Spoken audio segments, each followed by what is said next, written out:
नमस्कार दोस्तों, A to Z GK and exam alert में आपका स्वागत है। मैं हूं आईएएस राठौड़ और हम देख रहे हैं आज राजस्थान के जो प्रमुख क्रांतिकारी है उन क्रांतिकारी में आज जोरावर सिंह जी बारहट परिवार के द्वितीय सदस्य, जो एक पहले हमने पिछले वीडियो में देख चुके हम केसरी सिंह जी बारहट के बारे में। आज हम इनके बारे में अध्ययन करेंगे और जोरावर सिंह जी के साथ ही एक और है प्रताप सिंह बारहट, यानी कि बारहट परिवार आज इस वीडियो के साथ ही पूर्ण होगा। तो जोरावर सिंह और प्रताप सिंह बारहट दोनों के बारे में आज हम पढ़ेंगे। दोस्तों, पिछले वीडियो में भी मैं बता चुका हूँ आपको और पुनः इस वीडियो में बताना चाहूँगा कि ये जो परिवार है ये पूरा परिवार मातृभूमि की रक्षा के लिए संघर्षरत रहा और ऐसे बहुत ही कम परिवार होते हैं जैसे जो पूर्ण परिवार ही मातृभूमि की रक्षा के लिए आहूत हो गया हो। एक या दो सदस्य हो सकते हैं, एक पिता के पुत्र हो सकता है कोई जो शहीद हुआ हो, लेकिन ये पूर्ण परिवार ही इस जो भारत की स्वतंत्रता के लिए लड़ता रहा। तो सभी एग्ज़ाम्स की दृष्टि से ये इम्पोर्टेंट है वैसे, लेकिन फिर भी जो आरपीएससी का फर्स्ट ग्रेड है उसके अंदर ये अलग से टॉपिक ही है। प्रताप सिंह, जोरावर सिंह, केसरी सिंह और जो हम पिछले पढ़े हुए हैं अर्जुन लाल सेठी और इनके बारे में भी। तो करते हैं स्टार्ट। सबसे पहले तो देखिए इनका जन्म कब होता है, तो इनका जन्म 12 सितंबर 1883 और उदयपुर में। दोस्तों, यदि उदयपुर ऑप्शन में नहीं है तब हम शाहपुरा जो भीलवाड़ा का है वो करेंगे, बाकी उदयपुर है तो उदयपुर ही इसमें सही करेंगे। इनके भाई तो पिछले वीडियो में भी पढ़ चुके हैं। इन तीन चीज़ों को तो आप रिलेट कर लें। ये जो तीनों हैं प्रताप सिंह जी, केसरी सिंह और जोरावर सिंह, तो केसरी सिंह और प्रताप सिंह ये दोनों भाई हैं और केसरी सिंह बड़े भाई है, केसरी सिंह और जोरावर सिंह, केसरी सिंह और जोरावर सिंह ये दोनों भाई हैं और प्रताप सिंह इनके पुत्र हैं। किसके? केसरी सिंह के पुत्र हैं। तो ये दोनों तो भाई हो गए और पुत्र कौन होगा? तो पुत्र है प्रताप सिंह। कल भी हमने इस चीज़ के लिए डिस्कस करी थी और इनके पिता हैं केसरी सिंह और जोरावर सिंह के कृष्ण सिंह, वो भी हमने पढ़ लिया था पिछले वीडियो में। ये वीडियो लगभग इंटर रिलेट है, यानी कि इनकी जो जानकारी ये उसमें भी आ सकती है और उनकी जानकारी इसके अंदर भी, क्योंकि जो घटनाएं अंजाम देंगे ये और कुछ चीज़ें हैं तो वो तीनों ने मिलकर साथ में या किसी किसी में दो साथ में रहे। तो आप तीनों वीडियो देखेंगे उसके बाद में आपको कम्प्लीटली इनके जो सभी चीज़ें हैं वो मिक्स वो आपको पता चल जाएगी। तो देखिए, जन्म हुआ इनका भाई, इनके बड़े भाई केसरी सिंह और ये छोटे भाई थे इनके भतीजे प्रताप सिंह, यानी कि बड़े भाई के पुत्र केसरी सिंह के पुत्र थे कौन? प्रताप सिंह, जिनके बारे में भी आप आज अध्ययन करेंगे। उसके बाद में बात करते हैं इनके गुरु कौन थे। तो गुरु थे अमीरचंद। तो गुरु कौन थे इनके? अमीरचंद, ये ध्यान रखिए आप, गुरु अमीरचंद ये इनके गुरु थे। और दोस्तों ये भी प्रश्न आता है कि कहीं या अर्जुन लाल जी जब हमने पढ़ाया तो उसमें भी या आप सुनेंगे कि अर्जुन लाल सेठी है उनके शिष्य रहे हैं ये।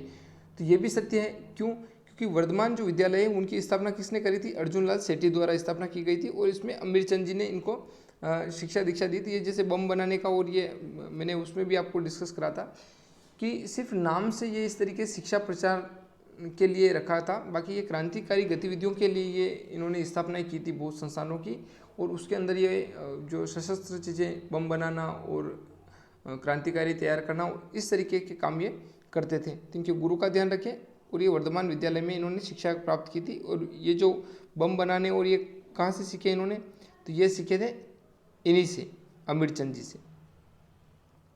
फिर देखते हैं आगे। देखिए, लार्ड जो होर्डिंग है उस पर इन्होंने बम फेंका, जो जोरावर सिंह है इन्होंने बम फेंका था। तो दोस्तों, लॉर्ड होर्डिंग की घटना लगभग 1, 2, 3 बार ये आपके सामने प्रस्तुत होगी, क्योंकि इसके अंदर जोरावर सिंह जी भी थे, इसके अंदर प्रताप सिंह जी भी थे और इस घटना के जो गुरु थे तो मास्टरमाइंड अर्जुन लाल सेठी। तो जब अर्जुन लाल सेठी जी को पढ़ा हमने तब भी आती है, जब प्रताप सिंह जी की बात आएगी तब भी आएगा और जब इनकी बात आई तब भी। तो ये कॉमन बात है, ये कॉमन फैक्टर है, तो आप इनको थोड़ा ध्यान दें। बार बार ये रिवाइज होगा, रिवीजन होगा। यानी कि कोलकाता से जब जो राजधानी है वो कहाँ शिफ्ट करते हैं, कोलकाता से शिफ्ट करते हैं दिल्ली। तो राजधानी जो है वो दिल्ली शिफ्ट करने में लॉर्ड होर्डिंग की एक जुलूस निकलता है, और उस जुलूस में ही ये क्या करते हैं कि चांदनी चौक, अर्जुन लाल सेठी इसके मास्टरमाइंड रहते हैं, लेकिन जो जो कार्य रहता है वो कार्य किसको दिया जाता है, प्रताप सिंह जी और इनको दिया जाता है। तो उसी जुलूस के अंदर 1912 में, दिसंबर 1912 की बात है, तो उसके अंदर चांदनी चौक के अंदर ही ये क्या करते हैं, एक बिल्डिंग पे पहले से चढ़ जाते हैं, और जैसे वो जुलूस इनके सामने आता है तो ये बम वहाँ पर फेंक देते हैं। लेकिन दुर्भाग्यवश, यानी कि क्रांतिकारियों के लिए एक दुर्भाग्य की बात है और अंग्रेजों के लिए सौभाग्य की बात हो गई कि वो बम बिल्कुल सटीक निशाने पर नहीं जाता है, और उनके नहीं, जो लॉर्ड होर्डिंग है उसके ऊपर नहीं गिरता है, और वो बच जाता है। और उसके पास में जो रहते हैं महावीर सिंह, उनके लगती है और वो उसमें एक्सपायर हो जाते हैं जो जुलूस के अंदर। तो 1912 की ये बात है, चांदनी चौक में लॉर्ड होर्डिंग पर इन्होंने बम फेंका। तो ये किसने, जोरावर सिंह जी ने। हालांकि ये उसको मार नहीं पाए, असफल हुए, और फिर यहाँ से ये क्या करते हैं, फरार हो जाते हैं। तो अब देखिए ये भी बड़ी घटना है कि उस पर बम फेंकने के बाद भी ये फरार हो गए। उसके बाद बात आती है 1913 में एक निमेज या निमाज, ये भी आप देखेंगे, या निमाज या निमेज, जो कि आरा, यहाँ पर एक डकैती होती है। जो धनिक महंत थे उनकी हत्या होती है, तो उसमें भी इनका हाथ रहता है, और इनके जो भतीजे हैं प्रताप सिंह जी, उनका हाथ रहता है। अर्जुन लाल जी की बात करी थी हमने, अर्जुन लाल सेठी की, तो उनका हाथ रहता है। तो ये इंटर रिलेट है, फिर वही बात कि इसके अंदर इनका भी नाम आता है, उनका भी नाम आता है, और प्रताप सिंह जी का भी आता है, अर्जुन लाल सेठी का।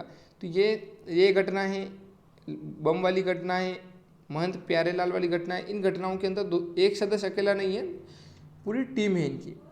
फिर बात आती है महंत प्यारेलाल की हत्या। तो ये जोधपुर से एक जो महंत है रामसनेही संप्रदाय के, उन महंत को कोटा बुलाते हैं वैसे केसी सिंह जी, और यहाँ पर हत्या होती बड़े भाई केसी सिंह, और ये इनकी हत्या कर देते हैं।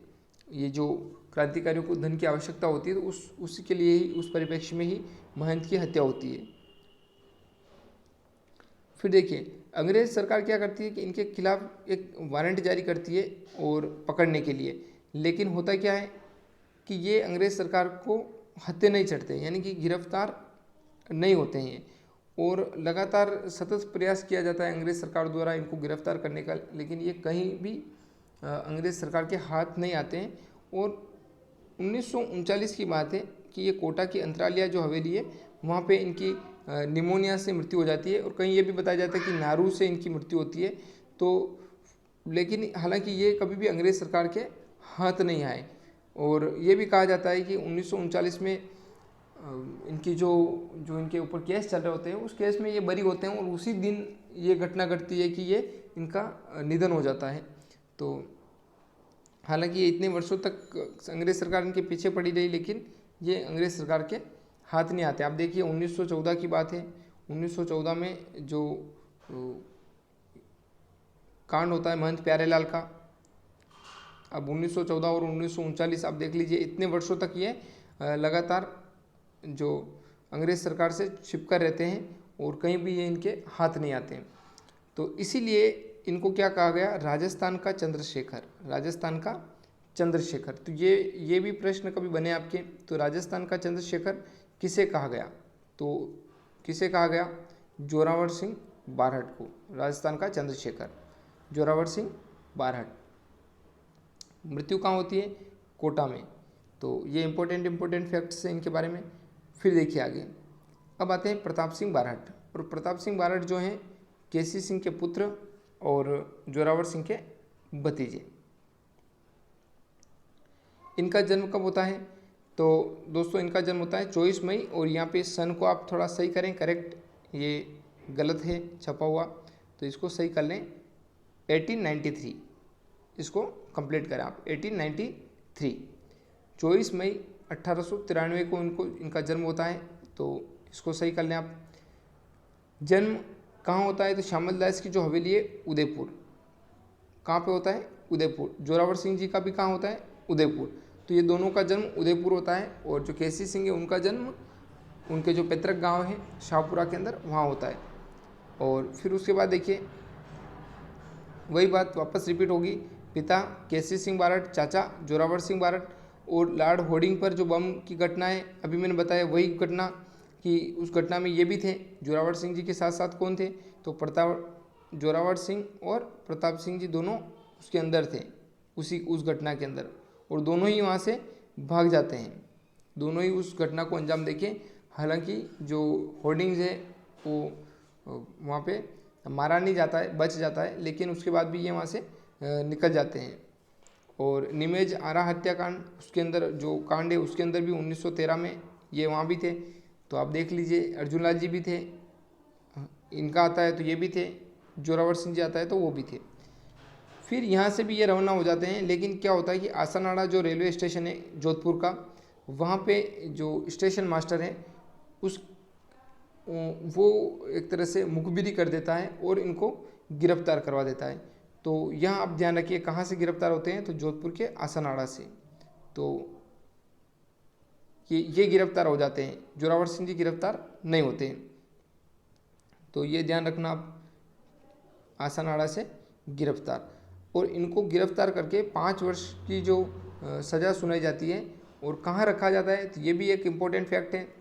क्योंकि देखिए अर्जुन लाल जी की बात करते हैं हम, आप इनको ऐसे ही कॉमन करके पढ़ेंगे तो आपको याद रहेगा, नहीं तो एक दूसरे में फिर हो सकता है कि कन्फ्यूज़न हो जाए। अर्जुन लाल जी की बात करें तो वेलूर में, और केसरी सिंह जी की बात करें तो फिर वो कहाँ पे, हजारीबाग में।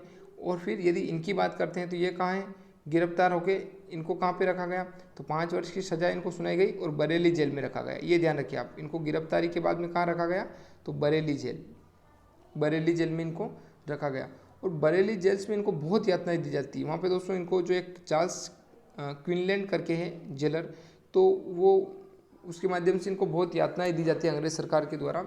और हर तरीके से कोशिश की जाती है कि इनको सरकारी गवाह बना लिया जाए, और या फिर ये कुछ और एक्स्ट्रा जानकारी उगले सरकार के लिए, अंग्रेज़ सरकार के लिए। लेकिन ये इतने कठोर हो जाते हैं और इतनी यातनाएं सहते हैं, उसके बाद भी ये एक भी भेद नहीं खोलते हैं, कोई भी भेद नहीं खोलते हैं, सरकार को कोई भी भेद नहीं देते हैं कि भाई कितने क्रांतिकारी थे, क्या था। सरकार परेशान हो जाती है, अंग्रेज़ सरकार। उसके बाद में इनको और जब यातनाएं दी जाती है, इनको बोला जाता है कि भाई तेरी हवेली भी नीलाम हो गई है, कुर्की बोलते हैं जिसको, तो अंग्रेज़ सरकार ने जब्त कर ली।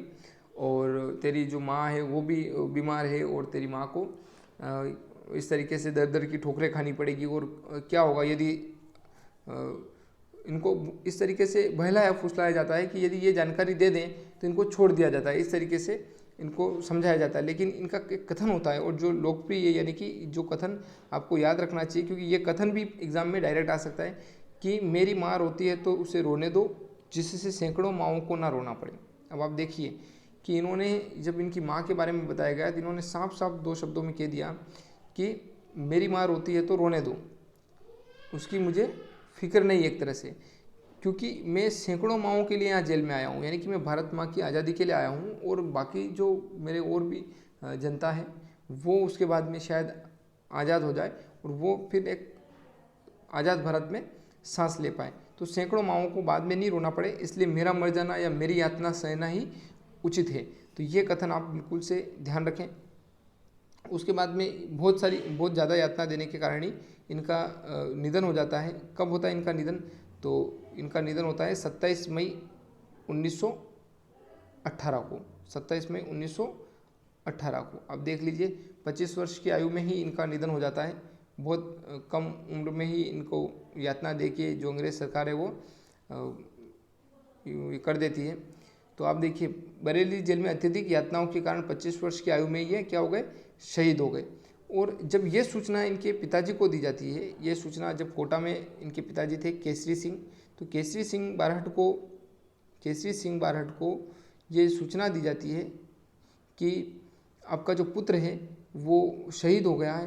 तो पिताजी का क्या वाक्य रहता है, आप देखिए पिताजी का वाक्य, उनका एक ही शब्द रहता है कि भारत माता की स्वतंत्रता के राजसूय यज्ञ में, आप देखिए कि राजसूय जो यज्ञ चल रहा है भारत माँ की स्वतंत्रता का, इस यज्ञ में मैंने एक आहुति और दे दी। ये कथन भी आप याद रखें कि केसरी सिंह का क्या कथन था। तो इनके निधन के बाद केसरी सिंह का कथन था कि भारत माँ की आज़ादी का जो राजस्व यज्ञ चल रहा है, स्वतंत्रता का राजस्व यज्ञ, इस यज्ञ में आज मैंने एक और आहुति दे दी, क्योंकि ये पूरे परिवार को ही इस क्रांति में झोंक चुके थे। और ऐसे बहुत विरले परिवार है कि पूरा का पूरा परिवार, इनके दामाद तक की बात करें केसरी सिंह की, तो वो भी इसमें थे। तो ये वीडियोज़ आप देखें, फिर उसके बाद नोट्स बना के दोनों को इंटर रिलेट करके देखेंगे तो आपको बहुत कम आपको लगेगा, ऐसा लगेगा कि बिल्कुल से सभी चीज़ें आपके दिमाग में घूमने लग जाएगी। तो दोस्तों टॉपिक्स हो सकते हैं कि थोड़े थोड़े एक दूसरे से इंटर रिलेट हो, तो उनको आप एक साथ लिखें और लिखने के बाद में उनको देखें तो व्यवस्थित आपको समझ में आ जाएंगे। तो ये था आज जो बारठ परिवार है, बारठ परिवार के बारे में हम पढ़े, और उम्मीद कर रहा हूँ कि ये वीडियोस, ये जो जानकारी ये आपके लिए लाभप्रद हो रही होगी। तो यदि ये आपके लिए, आपके दोस्तों के लिए लाभप्रद हो तो आप इसको लाइक करें, कमेंट करें, शेयर करें अधिक से अधिक, और चैनल को सब्सक्राइब करें। धन्यवाद दोस्तों।